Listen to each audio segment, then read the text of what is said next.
우리가 가끔 TV 보면 한 채널 건너서 홈쇼핑 채널이 나오더라고요. 홈쇼핑을 보다 보면 멍하니 보다 보면 나도 모르게 그 제품을 주문하고 있는 그런 모습을 우리가 상상하게 됩니다. 물론 실제로 주문하는 분들도 계시겠죠. 광고라는 것이 이 소비자의 욕구를 유발하는 것이죠. 그래서 홈쇼핑을 많이 보다 보면 소비에 대한 욕구가 자연스레 커지기도 합니다. 어떤 것에 대해 소유하고자 하는 것, 이게 잘못된 것은 아니죠. 자연스러운 것입니다. 이게 물질이 될 수도 있고 지위나 명예가 될 수도 있고 또는 인간관계가 될 수도 있습니다. 그런데 과하면 문제라는 것이죠. 이 욕심의 도를 넘게 되면 탐심이 되고, 이 탐심은 멈춰야 할 때 멈추지 못해 정신없이 질주하게 됩니다. 어쩌면 중독이 탐심의 가장 대표적인 모습이 아닐까 싶기도 합니다. 현대사회에는 온갖 종류의 중독이 있습니다. 예전에는 그렇게 다양하진 않았던 것 같아요. 보통 알코올 중독, 일 중독, 성 중독, 이 정도로 분류할 수 있었겠죠. 그런데 현대는 얼마나 다양해지는지 몰라요. 컴퓨터가 많이 보급되고 컴퓨터는 시간들이 또 많아지다 보니까 게임 중독이라는 것도 청소년들에게서, 아니 어른들에게도 이런 중독이 나타나기도 하죠. 좀 의아하게 여겨질 수 있겠지만 관계 중독이라는 것도 있습니다. 처음에는 쉽게 사람에게 접근해 친밀감은 형성하지만 이내 실증을 내고 다른 사람들과 새로운 관계를 형성해가는 패턴을 말합니다. 중독에는 여러 가지 원인들이 있는데요. 그 반응은 일반적으로 비슷하게 나타납니다. 만족이 없이 계속해서 채우려고 한다는 거예요. 채우고 또 채우고. 그것을 채우면 희열과 만족을 느끼는 것 같지만 원하는 만큼 채워지면 이내 곧 실증을 느끼게 되고 공허감에 휩싸입니다. 그리고 이전보다 더 자극적이고 더 강도 높은 자극을 시도하게 되는 것이죠. 이런 갈망은 멈춰지지 않고 끊임없이 더 많은 것, 더 강한 것으로 채우고 또 채우려고 합니다. 하지만 역시나 돌아오는 것은 채워지지 않는 허무함, 공허함입니다. 이 만족의 끝이 보이지 않아 계속해서 채워야만 안심이 되는 자기 자신도 힘들어지고 그것을 지켜보는 주변 사람들도 안타깝게 만듭니다. 그런데 오늘 말씀은 이렇게 자신을 가득 채우면서도 여전히 공허함을 느끼는 것이 아니라 완전히 비워내고 비참할 만큼 밑바닥같이 내려오고도 기뻐하고 만족했던 한 인물을 소개하고자 합니다. 바로 예수 그리스도이십니다. 오늘 본문은 예수님을 어떻게 소개하고 있습니까? 6절에 보면 그는 근본 하나님의 본체시나 하나님과 동등됨을 취할 것으로 여기지 아니하고 라고 말씀합니다. 예수님의 성품, 본질, 속성은 하나님이시라는 거예요. 하나님과 똑같습니다. 그런데 본질상 하나님과 같으셨지만 예수님께서는 그 자리에 머물기를 원치 않으셨습니다. 7절에 오히려 자기를 비워 종의 형체를 가지사 사람들과 같이 되셨고 라고 합니다. 자기를 비운다. 무슨 말입니까? 예수님의 자기 비움은 하나님의 하나님 되심을 벗어버리고, 다시 말해서 자신의 신적 권능을 포기하셨다라는 말이죠. 대신에 본질적으로 종의 속성을 취하셔서 인간이 되셨습니다. 우리와 같이 사람이 되셨다라는 거예요. 하나님의 상태로 계시는 것을 포기하시고 죄의 본성을 제외한 모든 면에서 우리 인간들과 같이 되셨다라는 거예요. 모든 것을 할 수 있는 전능하신 그분께서 할 수 있는 것보다는 할 수 없는 것이 많은 그런 인간의 몸을 입으셨습니다. 예수님께서는 그렇게 스스로 자신을 비우셨고 참 인간이 되셨습니다. 8절 말씀에는 사람의 모양으로 나타나사 자기를 낮추시고 죽기까지 복종하셨으니 곧 십자가에서 죽으심이라. 하늘 보좌에 앉아 계셔야 할 분이셨습니다. 하지만 낮고 낮은 이 땅에 비천한 인간의 모습으로 낮아지셨습니다. 한 걸음 더 나아가 자발적으로 십자가를 짊어지셔야 하는 순종으로까지 나아갑니다. 그렇게 자신의 목숨을 우리를 대신한 대속물로 내어주시고 죽기까지 순종하셨던 것이죠. 세상은 채우고 또 채우려고만 하는데 우리 예수님께서는 비우시고 또 비우셔서 낮아지신 것입니다. 영혼 구원을 외치며 수적 성장이 부흥이라 믿었던 교회에 위기가 찾아옵니다. 교회가 점점 어려워지기 시작합니다. 예수님을 믿노라 하면서도 교회를 나가지 않는 가난한 성도라고 불리는 사람의 수가 점점 늘어나고 있습니다.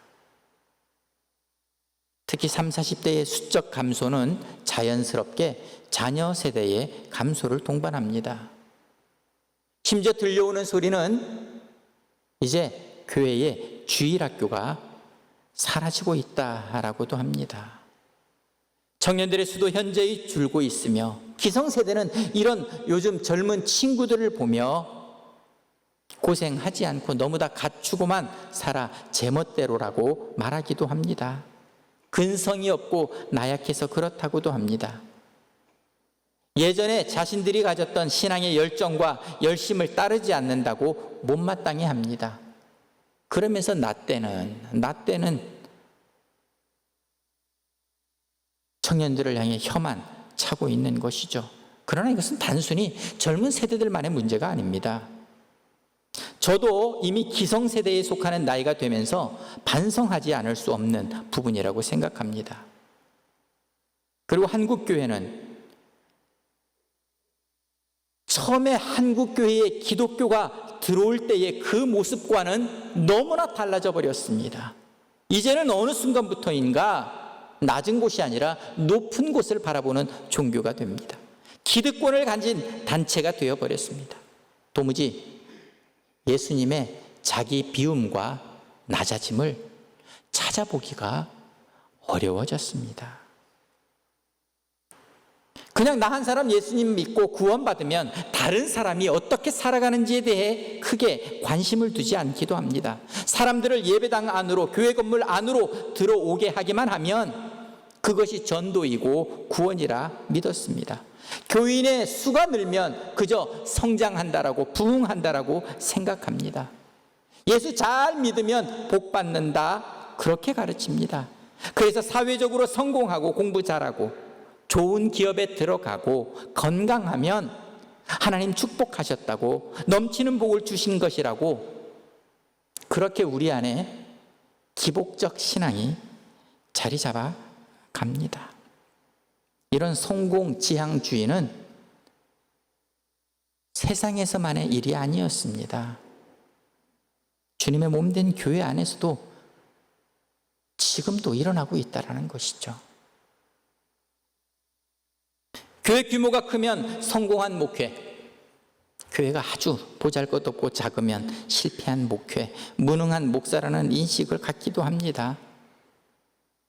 큰 교회를 다니면 내 믿음도 큰 믿음인 것처럼, 믿음의 수준이 큰 것처럼 착각하게 됩니다. 작은 교회를 다니면 왠지 죄 지은 것 같고 위축되는 마음을 가눌 수 없게 되는 그런 분위기가 한국 기독교, 한국 교회 안에 자리 잡고 있다는 것이죠. 성공해야만 인정받게 된다는 사실이 세상이나 교회나 매 한 가지가 되어버린 것 같습니다. 성도들은 이처럼 신앙의 자리에서 민감하게 현실과 부딪힙니다. 예수 믿으면 모든 게 잘 될 줄 알았는데 현실은 그렇지가 않아요. 정직하게 살면 대가를 받을 줄 알았는데 정직하게 살다가 오히려 큰 손해를 입습니다. 성실하게 살면 보상을 받을 줄 알았는데 편법과 처세술 강한 사람에게 늘 뒤처지고 있습니다. 차근차근 단계를 밟아 그 꿈에 도달하려고 하니 어느새 스펙을 갖춘, 조건을 갖춘 사람들이 그 자리를 다 차지하고 있습니다. 이제 성도들에게 가난할 용기, 인기 없을 용기, 무명일 용기, 낮아질 용기를 말하는 것은 모순이며 반항심만 부추기는 그런 말이 되어버렸습니다. 어쩌면 설교하는 저에게도 이렇게 말할지도 모릅니다. 너나 잘하세요. 당신들이 먼저 그렇게 살고 말을 해봐 라고 말이죠. 이런 신앙과 현실에 갈등이 부딪히는 세대에 소외되고 어려운 우리의 이웃들은 더 큰 아픔으로 다가가게 됩니다. 이렇게 교회로부터 상처받은 이들에게 다가가기 위해서 우리는 정말 지혜가 필요한 것 같습니다. 이런 일들은 선교사 세계에도 일어납니다. 묵묵히 자신의 길을 가며 복음의 본질에 집중하는 사람들은 후원에서 밀리게 되고 선교 활동을 게을리하는 사람으로 보이기도 합니다.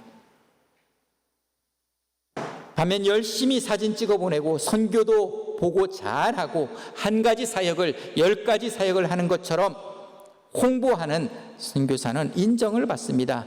뭔가 성과를 내고 결과물을 보여주고 보고할 일들이 가득히 채워져야 유능한 선교사라 평가받기도 합니다.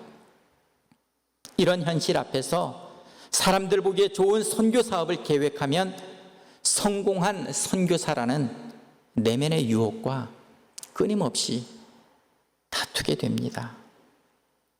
여러분, 오해하지는 마십시오. 성과 있는 선교사님들의 진심과 수고를 오해해서는 안 됩니다. 제가 정말 하고 싶은 이야기는 과연 채움만이 성공인가? 라는 질문입니다. 그런데 여기 하나님의 역전이 있습니다. 하나님과의 동등됨도 포기하고 종의 형체를 가지시고 사람의 모양으로 자기를 낮추셔서 십자가에 죽기까지 하신 예수님은 너무나 나약하고 초라해 보입니다. 그런데 구절을 보십시오. 그런 예수님을 우리 하나님께서 지극히 높여 모든 이름 위에 뛰어난 이름을 주셨습니다. 여기 지극히 높인다는 말은 가장 높은 곳으로 올려지다라는 의미이죠. 십자가의 죽음으로 예수님의 삶이 끝나버렸다면 한 인간의 비참한 죽음일 수밖에 없었습니다. 하지만 하나님께서는 그리스도를 수치스러운 죽음의 자리에서 다시 부활하시고 승천하게 하셨고 하늘 영광에 이르게 하셨습니다. 그래서 예수 그리스도 그 이름을 온 땅, 아니 온 우주를 다스리는 모든 이름 위에 가장 뛰어난 이름이 되게 하셨던 것이죠. 그뿐 아니라 10절 말씀에는 하늘에 있는 자들과 땅 아래에 있는 자들로 모든 무릎을 예수의 이름에 꿇게 하셨습니다. 예수님께서는 섬기는 자가 되기 위해서 낮아지셨습니다. 비우셨습니다. 그런데 이제 하나님께서 모든 피조물로 하여금 예수 그리스도 앞에 복종케 하십니다. 그를 주로 섬기게 하셨습니다. 그것은 단순히 우리 인간만이 아닙니다. 하늘에 있는 자나 땅에 있는 자나 모두가 해당됩니다. 이미 천사들과 하늘에 있는 성도들이든 이 땅을 살아가는 자들이든 예외 없이 모두가 우리 예수 앞에, 예수 그리스도의 이름 앞에 복종케 되었습니다. 그리고 11절에 모든 입으로 예수 그리스도를 주라 시인하여 하나님께 영광 돌리게 하셨습니다. 이것은 단순히 예수님을 주라 시인하는 것에서 끝나는 것이 아닙니다. 예수님께서 낮아지심으로 하나님이 그를 높이셨고 하나님의 뜻을 성취했다라는 것을 의미합니다. 그리고 모두가 하나님께 영광을 올려드리는, 모두가 하나님께 영광 올려드리는 그런 결과를 만들었습니다. 이것이 우리 하나님의 역전이라는 거예요.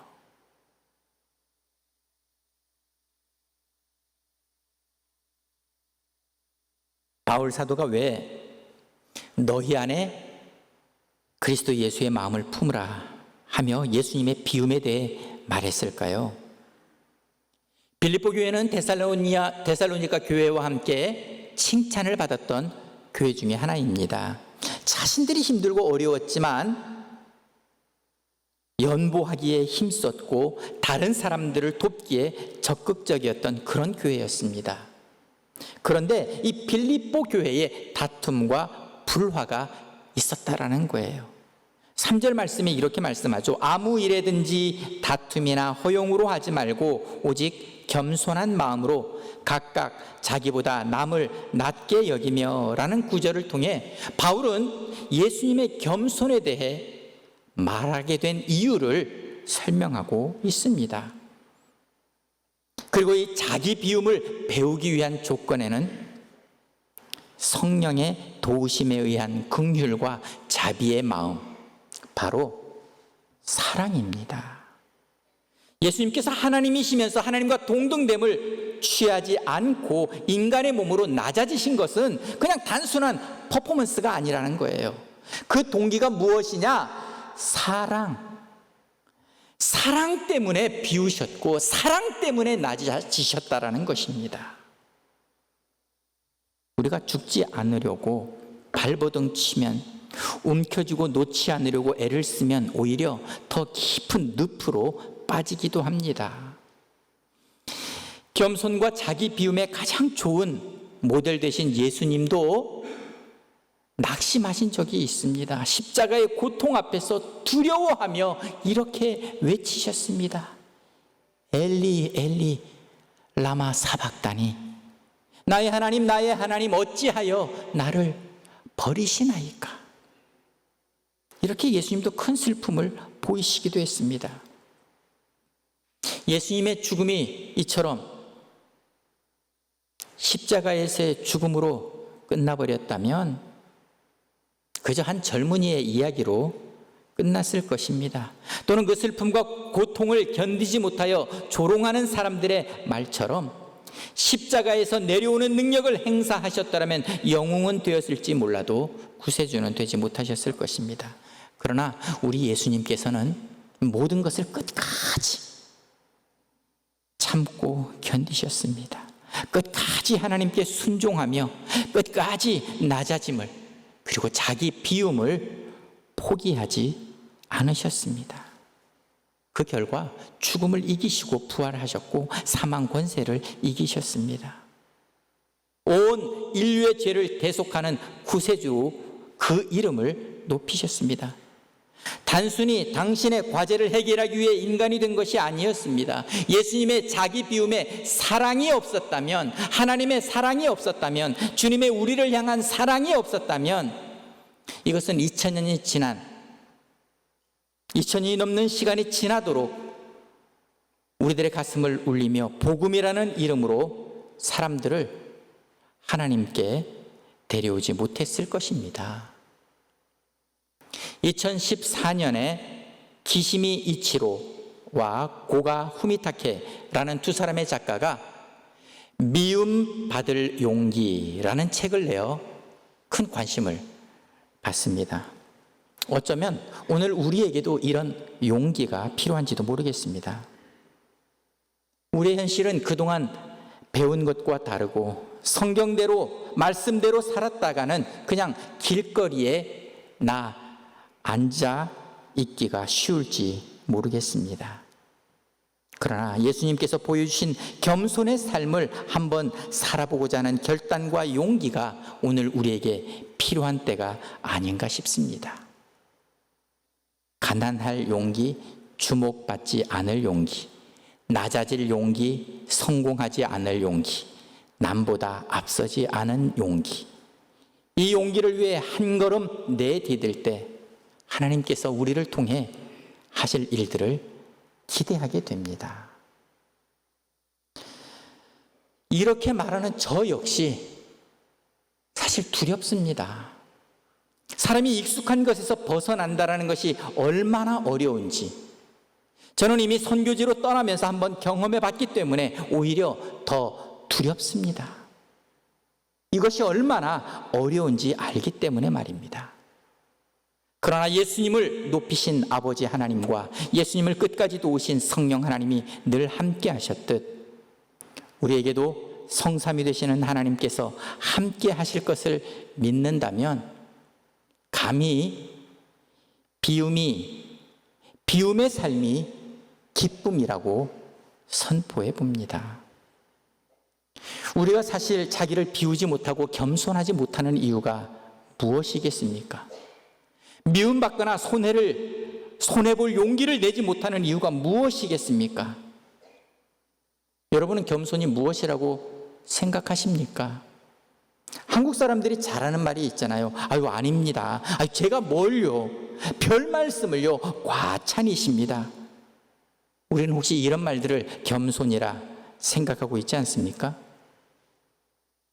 무엇 하나 포기할 의향도 없이 꽉 움켜쥐고 있으면서 말로만, 입술로만 스스로 자기 자신을 겸손하다 낮추고 있지는 않습니까? 이런 겸손과 자기 비움은 우리의 의지적인 결단에 의지해야 합니다. 성경이 겸손하라고 하니까, 성경이 자기 비움과 낮아짐을 말하니까 하지 않으면 괜히 나 자신이 불신앙적인 사람이 되는 것 같다는 일말의 양심의 가책에서 시작하기도 합니다. 그러나 이런 자기 의지에서 발동하는 겸손은 한계가 있습니다. 쉽게 지칩니다. 내가 한 행동에 대해 보상이나 대가가 따라오지 않으면 더 이상 겸손을 말하지 않습니다. 포기합니다. 할 만큼 해봤는데 잘 안 되더라 말합니다. 죄 많은 인간이 내 한계지라고 말하며 스스로를 합리화합니다. 이 빠른 포기의 관심이 나 자신의 만족과 나의 유익에 있기 때문에 우리는 쉽게 지쳐버리고 우리의 자기 비움은 기쁨이 아니라 부담이 되고 의무로만 여겨질 수 있다라는 것이죠. 하지만 예수님의 자기 비움은 자발적인 것이며 하나님의 뜻을 따르는 것입니다. 마음을 같이하여 같은 사랑을 가지고 뜻을 합하여 한 마음을 품고자 하는 자원함과 사랑에서 비롯됩니다. 그래서 우리 주님은 하나님과 동등됨을 취하지 않으시고 사람의 모습으로 낮아지셨어도 기뻐할 수 있었던 것이죠. 바로 사랑 때문에 말입니다. 사랑하는 성도 여러분, 저는 서두에 중독에 관한 이야기를 했습니다. 중독의 특징 중 하나가 끊임없이 채워도 만족이 없고 공허함을 느끼는 것이라고 했습니다. 이 중독을 경험하는 경우에 또 하나의 공통점이 있습니다. 그것은 그 관심이 오직 자기 자신에 있다라는 거예요. 자신을 즐겁게 하고 자신을 만족시키기 위해 애씁니다. 그 동기가 상처로 비롯된 것이라 할지라도 그 결과는 자신을 위함입니다. 그런데 자신을 잘못된 방식으로 사랑하는 것이죠. 자신을 잘못 사랑하고 있다는 거예요. 자신을 바르게 사랑하지 못하는 사람은 타인도 하나님도 바르게 사랑하기가 어렵습니다. 그러나 예수님은 다르셨습니다. 예수님께서는 사랑과 겸손으로 자신을 비우고 낮아지셨죠. 하지만 예수님의 하나님 되심은 전혀 손상되지 않았습니다. 예수님 당신이 사랑이시기 때문에 온전히 사랑을 보이셨습니다. 그래서 오히려 성부 하나님께서 그를 모든 이름 위에 높여 영광받게 하셨습니다. 그리고 예수님의 비움으로 인해 우리는 그분의 사랑으로 풍요로워졌습니다. 예수님께서는 사랑 때문에 신적 권능을 그리고 하늘 보좌를 모두 다 버리셨습니다. 다 비우셨습니다. 그렇게 우리에게 다가오셔서 사랑해 주셨습니다. 여러분, 가득가득 채워서 행복해지셨습니까? 만족스러우셨습니까? 이제는 예수님의 자기 비움을, 낮아짐을, 겸손을 따라 그렇게 살고 싶지 않습니까? 예수님의 비움이 우리에게 사랑이 되었고 기쁨이 되었듯이 이제 우리들의 낮아짐과 겸손 그리고 자기 비움을 통해 세상에 그리스도의 사랑과 기쁨을 증거하지 않겠습니까? 우리 예수님께서 그렇게 다 비우셨는데 우리가 비우지 못할 게 무엇이 있겠습니까? 비움이 기쁨입니다. 비우면 기쁨으로 사랑할 수 있고 비우면 기쁨으로 섬길 수 있습니다. 오늘 예수님의 비움이 우리의 기쁨이 되듯 예수님처럼 우리의 비움을 통해 기쁨으로 세상을 사랑하고 섬기는 저와 여러분들이 되시기를, 우리 중부 명성교회가 될 수 있기를 간절히 소망합니다. 이 시간 말씀을 생각하며 함께 찬양하기를 원합니다. 섬김이라는 찬양인데요, 이 찬양처럼 우리의 삶이 비워져 사랑으로 섬기며 살아가는 우리가 되기를 원합니다. 우리 가사를 묵상하며 우리 함께 찬양하십시다.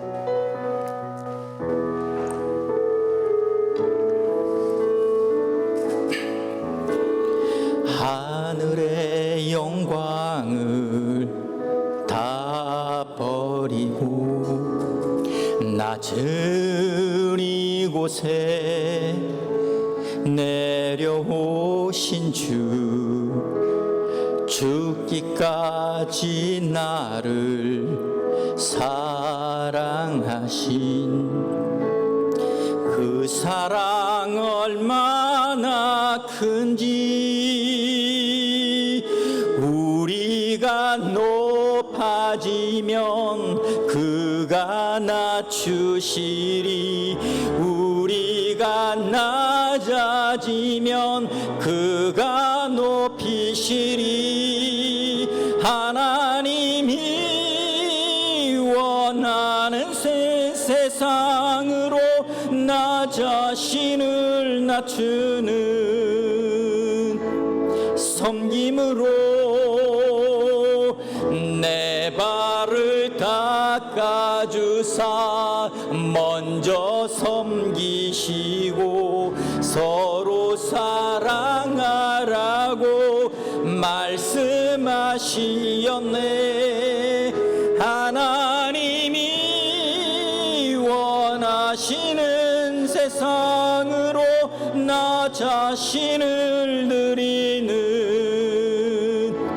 섬김의 모습이 되기를. 우리 한 번만 더 우리 찬양하기를 원합니다. 우리 가사 생각하면서 하늘의 영광을 다 버리고 낮은 이곳에 내려오신 주, 죽기까지 나를 사랑하신 그 사랑 얼마나 큰지, 우리가 높아지면 그가 낮추시리, 우리가 낮아지면 그가 높이시리. 하나님이 원하시는 세상으로 나 나 자신을 낮추는 섬김으로 내 발을 닦아주사 먼저 섬기시고 서로 사랑하라고 말씀하시었네. 하나님이 원하시는 세상으로 나 자신을 드리는 섬김의 모습이 되기를. 그렇습니다. 우리 주님께서는 하늘 영광을 다 버리시고 닳고 낮은 이 땅에 내려오셨습니다. 왜 비우셨다고요? 왜 낮아지셨다고요? 우리를 향한 사랑, 그 사랑 때문이었습니다. 그 주님의 비우심을 우리가 담기 원합니다. 비우면 아무것도 못할 줄 알았는데 사랑 때문에 비우면 우리는 더 낮아질 수 있고 기쁨과 감사함으로 섬길 수 있다 말씀하고 있습니다. 세상은 비움이 어떻게 기쁨이냐고 말을 하지만 하나님의 자녀된 우리들은 예수님 비우셨기에 우리의 삶에 이 비움을 닮아갈 수 있고 예수님께서 비우심으로 우리를 사랑으로 섬기셨듯 그 비움으로 세상을 향해 나아가 기쁨으로 사랑으로 섬길 수 있다는 것이죠. 우리 시간 함께 기도하십시다. 우리의 비움이 나의 의지와 결단이 아니라 예수님의 그 비움을 담기 원합니다. 그리고 예수님의 비움으로 사랑하며 살기 원합니다.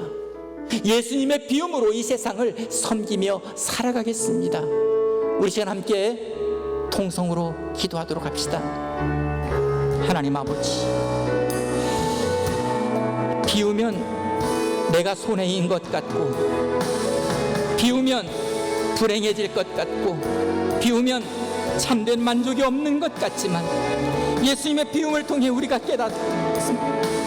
사랑 때문에 비우셨고 사랑 때문에 낮아졌음을, 비움으로 우리를 사랑하셨고 비움으로 우리를 섬기셨던 주님의 그 삶을 담기 원합니다. 세상은 비워지면 불행하다 여길지 몰라도 우리는 예수님의 그 비움을 담게 하시고 비움으로 세상을 더욱더 사랑하며 섬기며 나아가는 우리 중부명성의 온 성도들 되게 하여 주시옵소서. 비움이 기쁨됨을 고백합니다. 우리의 삶의 비움이 주의 기쁨 되게 하여 주시옵소서.